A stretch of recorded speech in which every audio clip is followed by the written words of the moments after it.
Where do we leave off? McDonald's, machines? Well, we were talking about McDonald's, and I realized that this shit was gold. So it was something that we need because yeah, it's ridiculous. They're trying the same people that are trying to make us all be socially aware are relegating a single man to the back of a McDonald's by way of increasing the wages of him, but not the other people that used to work there and now don't because of robots. Yeah, and as you mentioned, there's a significant lack of people coming in and saying hi to someone at a counter now. There's less interaction. There's no service anymore. Yeah. It's hilarious because America has become the nation of the service industry, and now they're killing the service industry. Well, they're upgrading it. Piece by piece. It's like turning. No, but there's also something perversely hilarious in the idea that robots are going to be way better at serving you than other people. It's like It's like if you thought your job didn't have value before. Well, no, it's not just that. That's basically McDonald's saying we don't know how to train people anymore so that they're polite. Well, they're not. I mean, that's the point. That's the whole point that I'm trying to make is that no, they're not polite, and there's nothing we can do about it. We don't. It's like watching a tower collapse in slow motion and like pointing at a single girder and saying, "What's wrong with that girder? It looked good to me." Yeah, the whole social awareness aspect is I mean it's dead in the water when it's social unawareness at this point. It's like, oh, we're gonna yeah, I mean there is a minimum wage person working at this McDonald's. You'll never see him. Don't worry about it. Even if minimum wage is $15, it's going to be one guy. Well, that's all they can afford. Have you seen? I read an article recently where they were talking about how unbelievably narrow the margins on fast food are. You know how much profit the average profit? You know how much the average profit? Do you know how much profit the average Wendy's makes per hour? Well, before like before you $3. before you say it, Too late. the average margin for most sit-in restaurants and diners is about 2%. Yeah. Last time I checked, I think that's this year. So yeah, no, that's yeah. So that's for sit-downs. At Wendy's, for instance, they expect to make about $3 profit per hour. That's after you take away the cost of food, the cost of rent, the cost of wages, and they can't. That means that they cannot afford. That means that if they have 4 people on staff at minimum wage, $8 an hour or whatever, and minimum wage goes to 12, they have to fire one person, maybe 2. they have to fire 2 because you have to.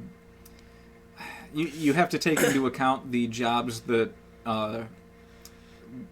won't be getting done by 2 versus 1, and what the difference in pay, what the difference in cost is going to be. Like let's say the duties were divided up where so 2 people are one is cleaning the bathroom and 1 is mopping the floor.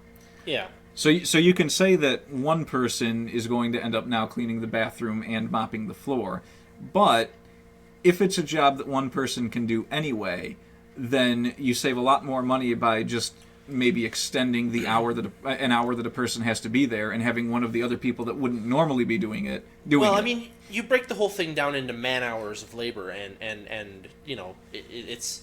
I mean, the people that are there mostly to serve customers, and what they do is they do the cleaning usually in the lull times. I mean, that's why it's an average, right? Oh, yeah, I mean, I did that. Like Wendy's for a long makes time. a lot more than Wendy's makes a lot more than $3 in profit between noon and 1, right? Yeah. But they make a lot less than that between, say, 3 and 4, right? Yeah. Right before dinner.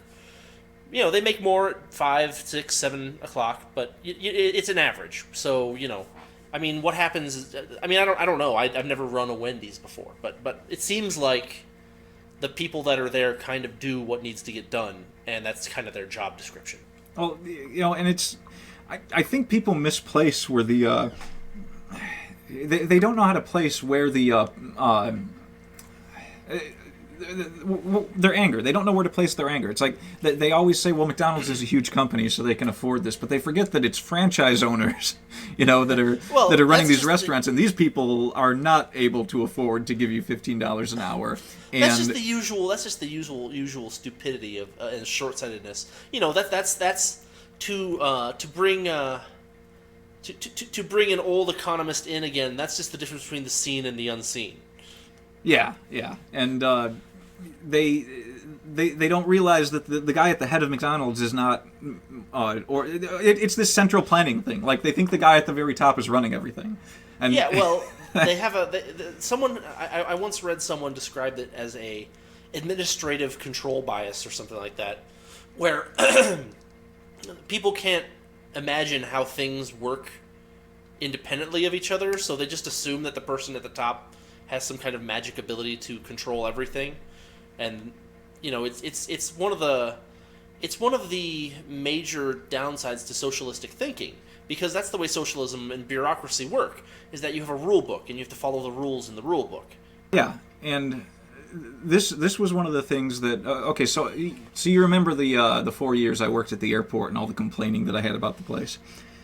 So this was one of the things I was trying to explain to people. I would come in and there would be a new set of rules, and everyone would be angry about these rules, and they'd say these rules can't possibly work. We know they can't work. We do this job every day. And then they'd go out and do the job, and what would they do? Well, they would proceed to break every single one of these new rules, and they would kill themselves doing it. They would work like 10 times as hard and break the rules and get the job done. And then they'd sit there and say, these rules aren't going to work. We have to kill ourselves now to do this. And so they get angrier because they're working harder. It never occurred to them, no matter how. I pointed it out constantly. I said, all you have to do is follow the rules. They exist for a reason. When you do things as you are told to do them, and they do not work, someone higher up on the chain says, this doesn't work, and they change the rules. They want to know what works and what doesn't. And so if you make the things work that can't work by doing them the wrong way, the people that are over here that don't see everything going on but think that this is working continue to think it's working. And then they make a new rule that doesn't work because you already can't do the one thing, and now you've got to do this other thing on top of it. And they're assuming that you're doing it this way, and you're not doing it this way. It's a mess, and people are afraid to lose their $8 an hour jobs. Yeah, it was $8 an hour at the airport, by the way. Yeah, well, It's good to know that they pay you enough that you would never accept any bribes to bring, illicit materials or explosives into the airport. Oh well, come on. Let's be fair. It was never the rampers that were really involved in that. It was always the TSA. Yeah, but you just need to transport it into the airport. I mean, it's there were a bunch of TSA and airport authority people that could go anywhere basically that they wanted, with very few exceptions. Like there were places where I, as a lowly baggage handler, could have stopped a police officer and said, "Do you have a badge to be out here?" I was allowed to do that, but for the most part, they could inspect things when they felt they had to. Certainly, the TSA wasn't really doing airplane security. That's a myth that people seem to believe in. Now they might have for the unions, but I wasn't working with the union shop. We were a subsidiary. But it was the $8 an hour people that were checking these planes. I know. That's kind of my point. Is that it's Oh yeah, very reassuring. Well, yeah. I mean, honestly, you could have put anything on a plane you wanted to, whether you were a baggage handler or a TSA person or airport authority. But ultimately, the airport authority, when they started finding things like, they would find things in the panels of airplanes, and it was like, well, this had to have been mechanics or airplane authority people or.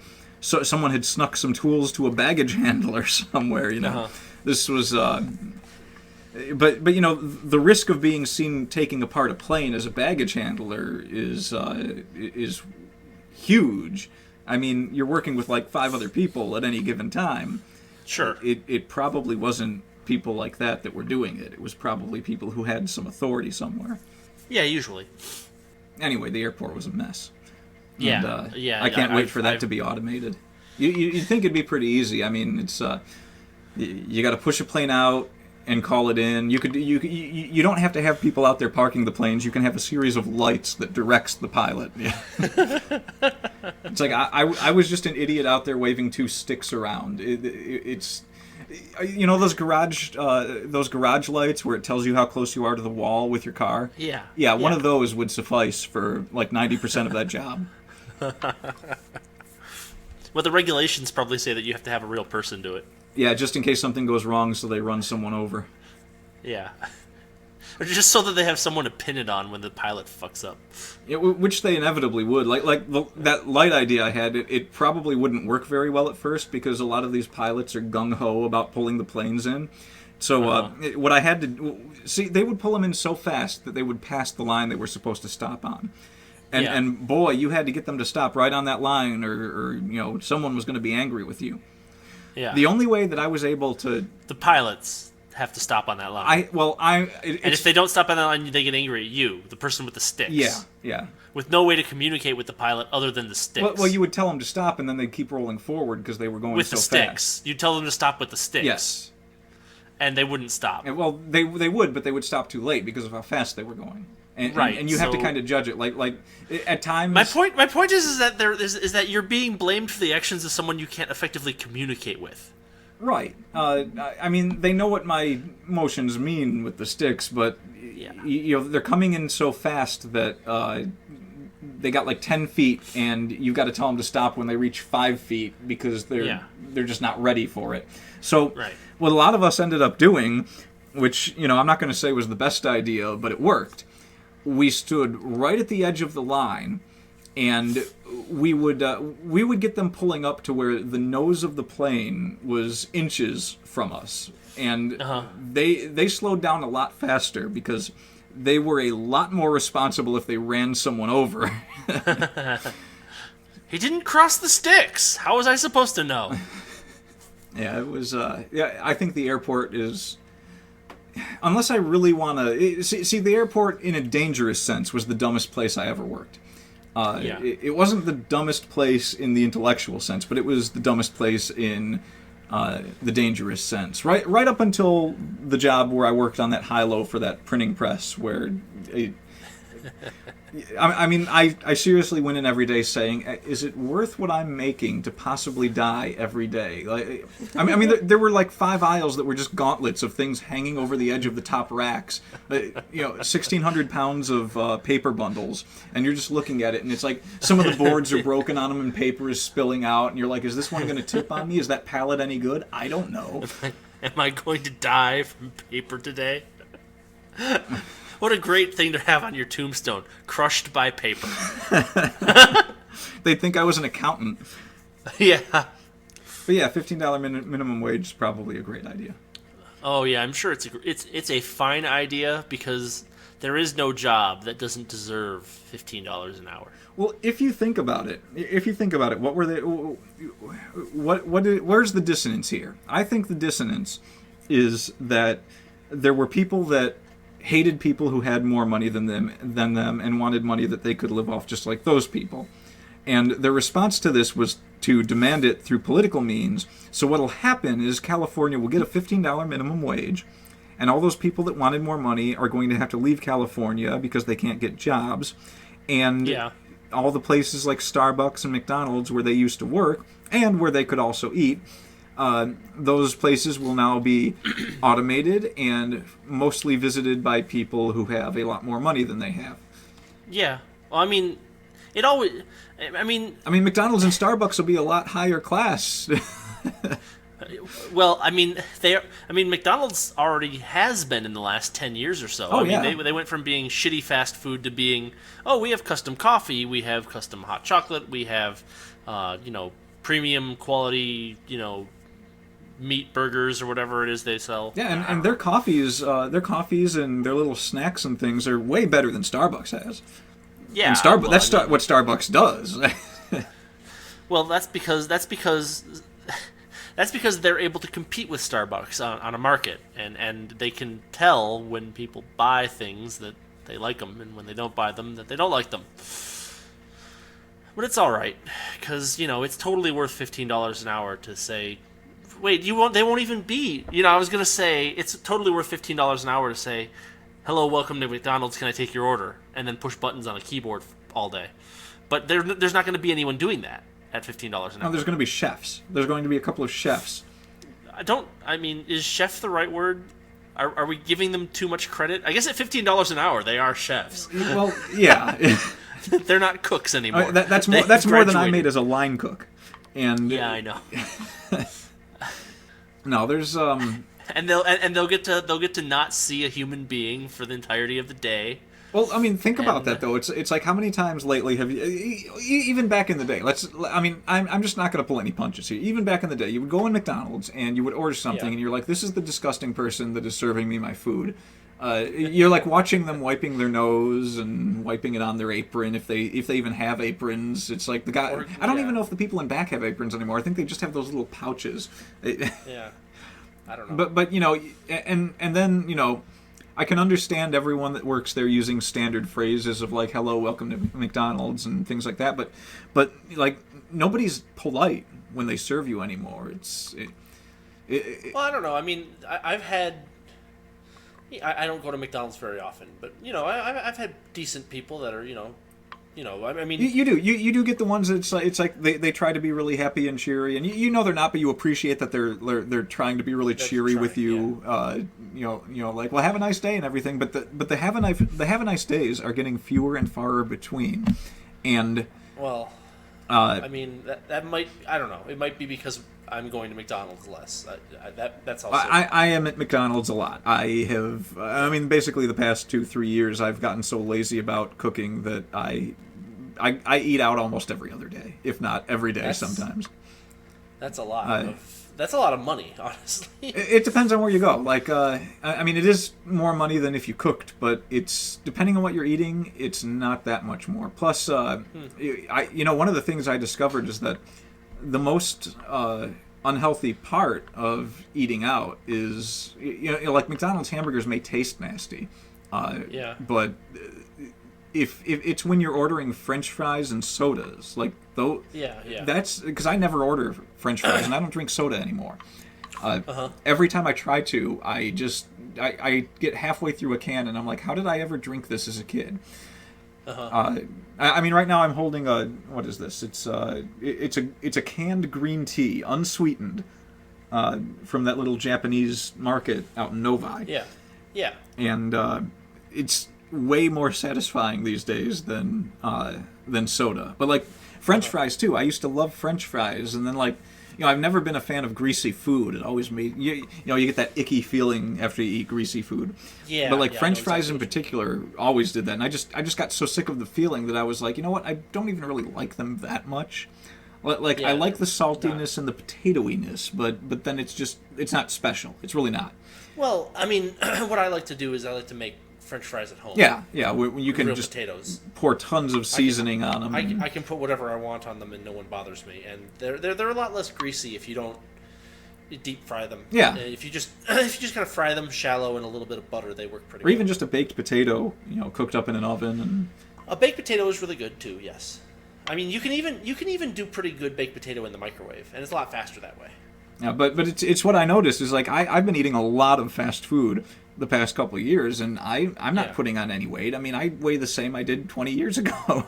Well, you are an exception. Not most people are not. Well, like in that respect. I think because when I look around, it's like everyone's drinking a lot of pop and they're eating all these fried foods, and I like fried food. I do eat fried food very often, but I'm not eating the same kinds of fried food as most people, and my diet doesn't have like a lot of. I don't want to say it doesn't have a lot of bread because I eat a lot of like Hostess things too, but it's like that's dessert. I see other people eat. They get a. It's not the meal. Yeah, they get a full meal from McDonald's and eat that, and then when you're doing that every day, that's different. And then they have than like Twinkies afterwards. Yeah, that's different than me going through the drive-thru every day and getting 1 or 2 hamburgers and a coffee. Yeah. it's way different. Well, I mean, it's okay. So there's a couple of factors going on. One is that if you eat small enough portions, then you don't go over your calorie limit, right? Right. The other thing, though, is the effect that Carl Denninger talks about all the time, which is the idea that if you're constantly filling up your glycogen reserves, you feel hungrier when that starts to get pulled. So in that sense, by eliminating the sugary stuff from your diet, ostensibly you become hungry less easily, and that helps to keep that calorie number down as well. Well, I can attest to that because I do actually have a lot of sugar in my diet, but yeah, it's and I'm always hungry, so. Yeah, well, I mean, you have a fairly unusually fast metabolism, I would say. That's an understatement. I've always kind of suspected that it's because of the Tourette's, and so the constant twitching is just It does burn calories to twitch. I mean, that's actually something that people try to measure these days, which is horrifying in some way. in a Gattaca kind of way. Yeah. Perfect. All right, we're going to electrocute you for the next hour and see. Enjoy. It's our new weight loss program. That's it. It's just we're going to electrocute you for the next hour. Enjoy. What do you mean enjoy?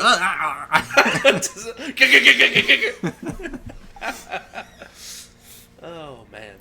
I'm going to miss a lot of the complaining about the service I get once robots take over McDonald's. And the cooks won't last too much longer either. I mean, there's already people that have invented. They're going to automate that very quickly. That might actually be easier than automating the. No, because think about it this way: the cook can be a robot that is isolated from people, right? But just imagine how much destruction to the kiosks there will be in the average McDonald's over time. Are you making the case that that this will employ someone at a higher skill level to fix them, or that they'll last very long? I mean, the person that builds and maintains those kiosks is going to get paid a lot more than $15 an hour. And so he'll have to be, because otherwise he'll want the job as the cook. And so if they actually need anyone to put anything in the machine that's cooking the food, that's the guy. Just pay him a little extra if you have to. Well, you can do it all with one guy. You got your service person. I mean, he's not going to work there permanently. He's going to be in a truck, and he's going to have to drive 12 hours a day to different McDonald's that are having specific problems. Well, yeah, it isolates him too. Or you just, it's going to be great. Or if there is an absolute necessity to have one person in the McDonald's working, then you just... There's not. There's no necessity. You have cameras to take care of any criminal activity, and you have kiosks for the ordering, and you have robots for the baking of the food. It's easy. I mean, easy is an overstatement, but it's not. So what's your thought on how that affects the actual owner of that particular franchise? Well, the question is, I think the question becomes a question of location, right? I mean, let me put it this way: does the McDonald's that you go, how dependent on the quality of service is your choice of which McDonald's to go to at a given time? It's pretty dependent. I mean, there's Really? 3 or 4 around here, and I do favor the closest one. Actually, I think is the best one. The one I get the best service. What if they're all the same? If they were all the same, it doesn't matter. Right. So what happens is that, it makes certain locations overly populated by McDonald's, and certain locations will be underpopulated. So franchise holders will have to shift where their franchises are, or they'll go out of business. Or you can have one guy running 3 different McDonald's franchises in an area, like a regional manager kind of thing. Oh, they already do that. I'm sure they must. Yeah, you're probably right.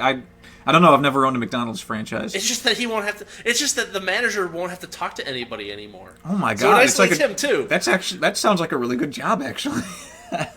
What? Managing a bunch of empty buildings that serve inexpensive hamburgers? Well, that serve hamburgers that used to be inexpensive to people that are monsters?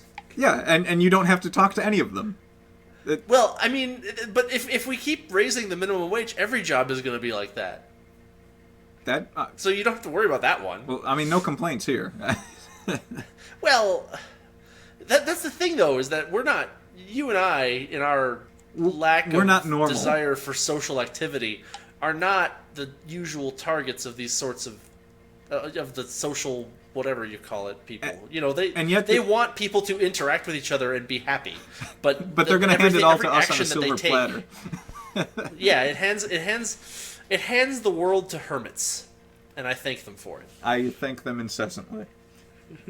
Well, not really. I mean, that would require talking to them. Yeah, it's a spiritual thanking. It's not. No, I don't. No, there's no spiritual anything. I'm a scientist. Sometimes, when I'm extremely bored and nothing else is happening, I may think, it's not so bad. That's all I'm going to give him. Up until you take 9 grams in the back of the head. Well, I mean, who's going to do that? That person has to be paid more than minimum wage. Bullets are expensive these days. If we cultivate an entire population where the last thing that any of them wants to do is actually interact with another human being, who are they going to get to do that job? Who are they? How are they going to know who is actually? They'll have robots to shoot me in the back of the head. Well, you're going to have very few people skilled enough to build those kinds of robots by that time. That is all. Well, I mean, they'll be skilled enough to build those robots, but they're going to have to. I don't know. The streets will be littered with sociology majors begging for chances to cook hamburgers and getting angry at machines. What a wonderful world we live in. Yeah, It's gonna be so funny. I'm gonna make a movie about it. I'm gonna call it Dawn of Justice.